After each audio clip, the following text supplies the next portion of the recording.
reflection of your smiling face, bringing old memories that I had locked away. The burden of anger from a heart filled with pain was finally lifted, and I smile at you again. Oh, time is a healer.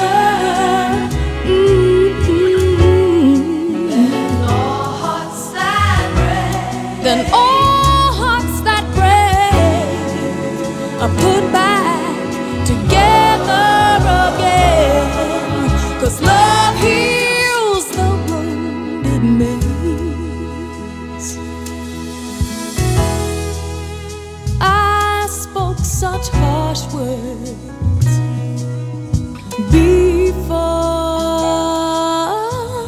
goodbye. Well, I wanted to hurt you for the tears you made. You made me cry. All my hopes and dreams, well, they started vanishing. Yeah, those tender hurt feelings became a dangerous thing.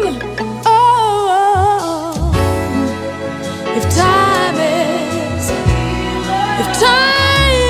a healer, then all hearts that break are put back together again. 'Cause love heals the wounded makes. All of those years we spent together, well, they're part of my life forever.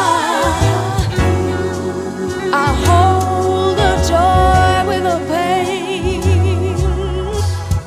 and the truth is, I miss you, my friend.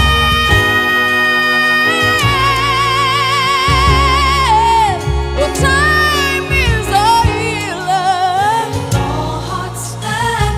All hearts that break are put back together again. 'Cause love heals the wound, the wound.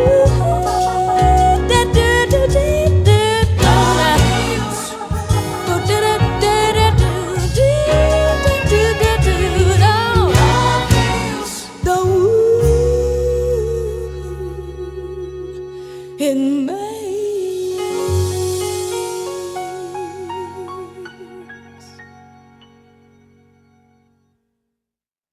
Well, I don't know. I mean, first of all, I grew up with Chris. As far as I'm concerned, he was my brother. And when we were in high school, he kind of got kicked out of his house, and he was living in his car. My stepmom said, "Oh, hell no, you bring him here." So he lived with us for a couple of years. Even when I moved out, I think he was still there. So I feel like he and I are kind of the same. And I wish I had some of his traits, some others. But we do share, admiration and love for what we do and the people that show up. He was into his band. He was into not showing off, but being able to share with people. And I do too. We share that. Now the fight with cancer, that's a very individual thing.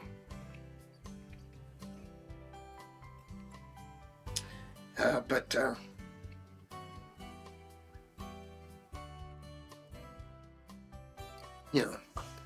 love and support. You know, you can get through it. It's a hard thing. We do hard things for people we love. So I'd do anything for Chris. He'd do anything for me. I know we had common interests, and music was that common interest.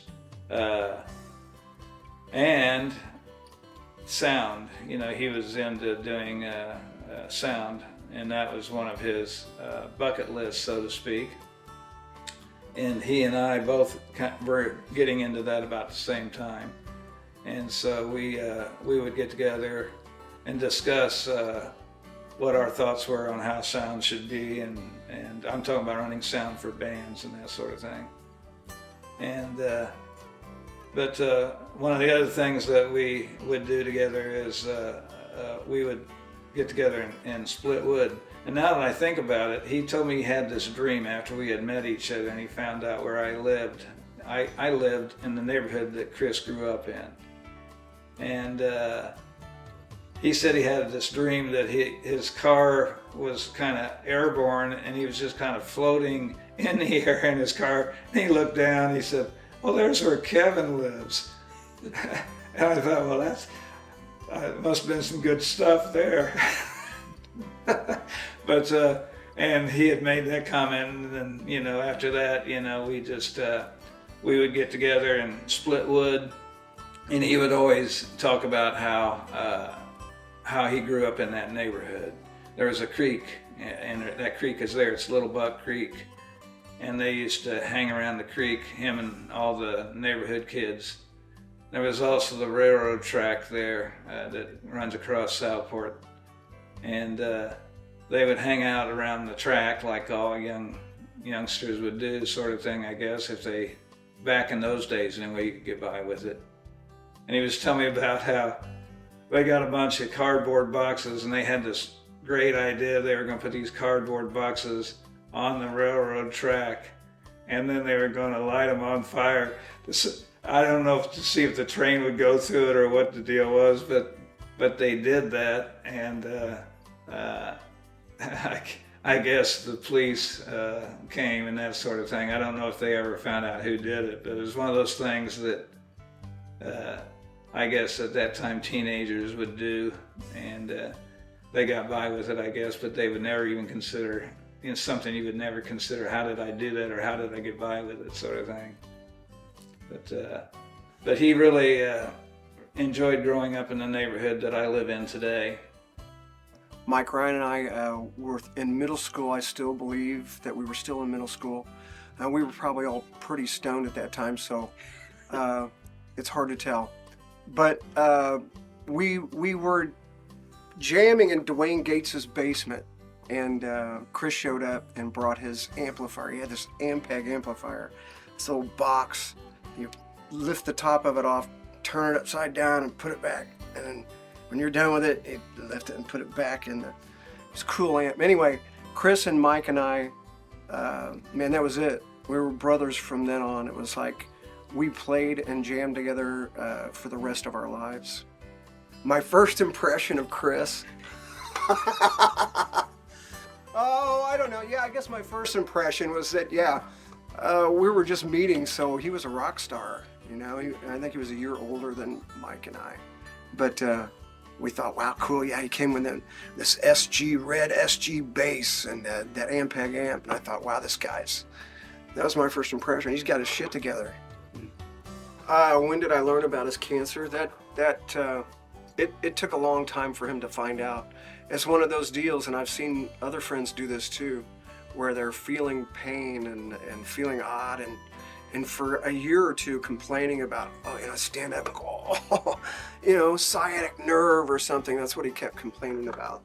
And boy, when he went to the doctor to find out, it was already all over. You've seen a scan. It was incredible. It was all over. So yeah, when we had that benefit, Chris was looking skinny and, wearing his stocking cap, and we were all very concerned about him. We had a great day. That benefit was amazing. Really grateful for everybody for showing up and helping out. That was amazing. But anyway, What a turnaround. So I do believe that people's show of love and concern for him changed everything about him. Everything from that point on was almost a hallmark moment. His post on Facebook, he became this nurturing, loving, full of life person, full of Jesus now, right? And Renee had a lot to do with that too, but that benefit, just people showing up and showing support and continuing to do that over those, we thought he was in trouble then, and he lasted, well, we were still, what is this, 5-6 years later? It's amazing. And a lot of that had to do with the people that loved him and reached out and made him feel, important and loved. He was so frail that day. The very first day then you met him, you saw him at some of the weakest I had ever seen him, was probably right then. But somehow he managed to, just through the love of everyone in the room that day, it was just like an answer to prayer. But we were all hoping Chris could have a really good day. He couldn't have been blessed with a better day. Everyone was there that needed to be there. And actually, I've met some folks that will be my friends for the rest of my life because of that day. His attitude was, I don't know that I could hold up like he did. His attitude was always just spectacular, in my opinion. He didn't feel sorry for himself, and he always looked at things positive. And I would say that's a rarity in the human instinct not to feel sorry for yourself. He would not do that. Now, he had days where he felt bad, we all do that, and he'd say he felt bad, and there's nothing wrong with that, but boy, I'll tell you what, he was one strong dude when it come to that. I am very blessed to have, and we would talk about this, to be able to share what we would call our time on earth together. Because nobody knows how long they're going to be here, and so we're very blessed to be able to share the time that we share, and we appreciated that. And he was very, very strong in his faith, and I feel that was something that drew me to him too, because it wasn't all about him. He knew that that there's a God bigger than us. So yeah, it was. I don't know how to say it other than the fact that I am just, I feel very blessed that I got to spend the time that I got to spend with Chris while he was on this earth. He was a character, and he was, he's the guy that if you're driving the car and he's driving in his big old Bonneville and you're sitting next to him and you got something to drink, he's going to hit the gas and he's going to hit the brake back and forth so you'd spill it all. If we were puppies and he was one of the puppies and you're another puppy and you went up to get a drink of water, he would jump into that bowl and splash it all over you. What life lesson did Chris show me? That it's never too late. He met Renee when he thought, forget it, I give up. And that changed everything about him. So if things are kind of fucked up, it's never too late. Yeah. Well, you had mentioned something about my advice or whatever to people that are dealing with the emotional part of cancer. That whole thing, Chris used humor, and he did it really well. And I tried not to complain. I tried to make it easy on my caregiver. Don't forget your caregiver. They're as much pain as anybody. It's probably worse for them, right? So anyway, my takeaway from all of that is that here's the only thing, it's the most important thing, is catching it early. That's all there is to it. You have to catch it early. If you're feeling funny, again, I'll tell everybody, go check it out. Don't be a hero, like my wife said.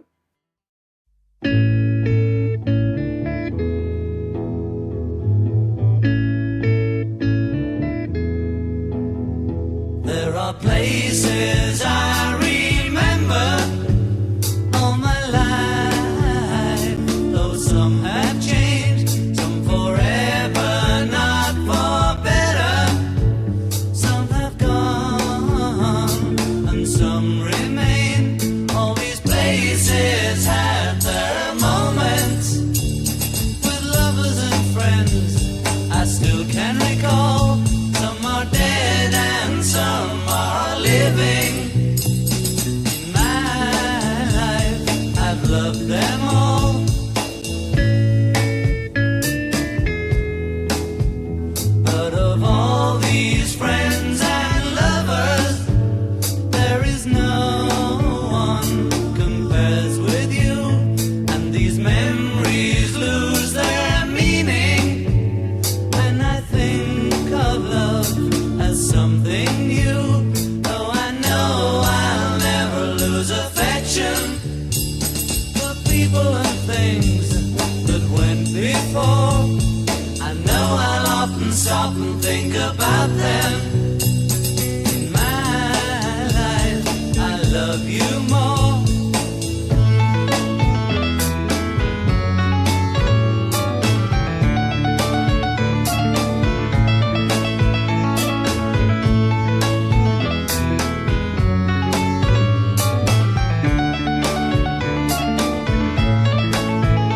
Though I know I'll never lose affection for people and things that went before.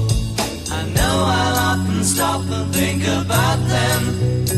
In my life, I love you more.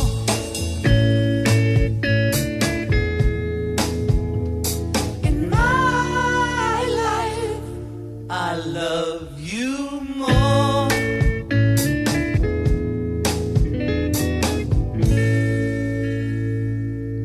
Chris he always cared about the little things with Renee.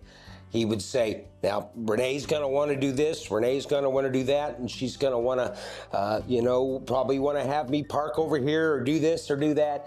He'd go, I just wanna make sure that I'm taking care of her. And he would say, so many times, I'm so lucky that I have Renee at this point of my life. He said, I don't know how she puts up with me, because he said I can be pretty rough. He did some crazy things too. She's not allowed to use the gas grill, I guess, but he was sweet about it. He would just say, with Renee, I just have to have parameters. And there's so many wonderful things about Renee, but there's some things that she's just not allowed to do. And handle the gas grill was one of them. But he cared very much about Renee, and he was completely dedicated to her and felt very fortunate to have in his life the caliber of a woman that Renee is. And her support of him all the way through this was just what any husband could hope for. To make light of the things that could possibly drag you down, try to make light of it and don't dwell on it, and just try to do the best that you can. There are answers out there if you seek the answers for everything. If the answer isn't directly, the answer would be how to just get past it, the things that you can't change. And in his case, he did everything he could do to make it through what he was struggling with.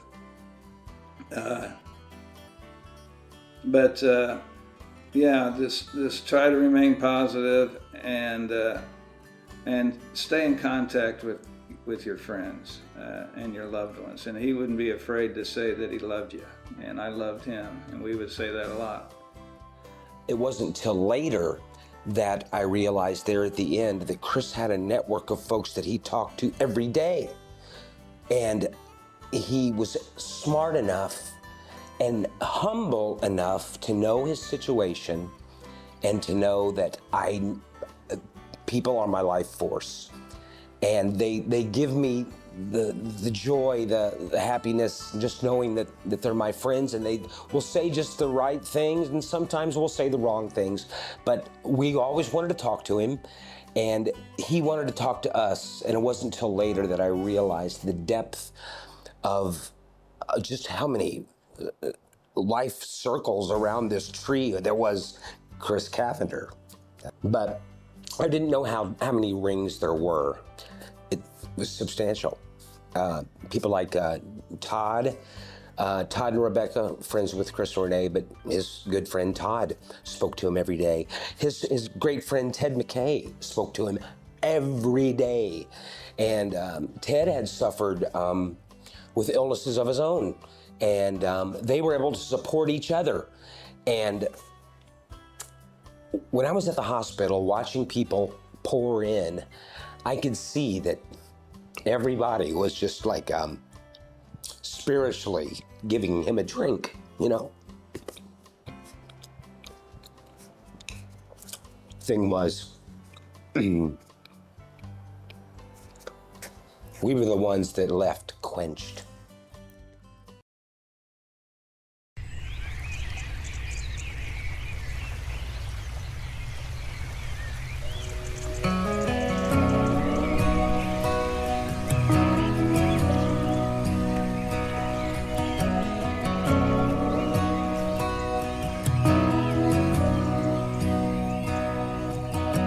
The night I hit rock bottom, sitting on an old bar stool.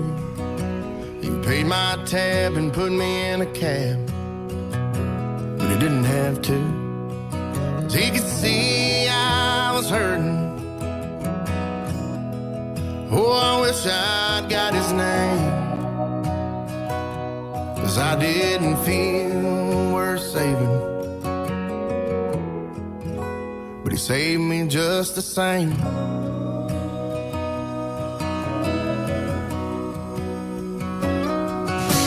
A day out on the water, when the fish just wouldn't bite, I put my pole down and floated around. It was just so quiet, and I could hear my old man saying, "Son, just be still. So you can't find peace like this in a bottle or a pill." From the bar stool to the living room, Sunday morning in a church pew, in a deer stand or a hayfield, an interstate back to Nashville, a Chevrolet with the windows down, me and him just riding around. Sometimes, whether I'm looking for him or not, that's where I find God.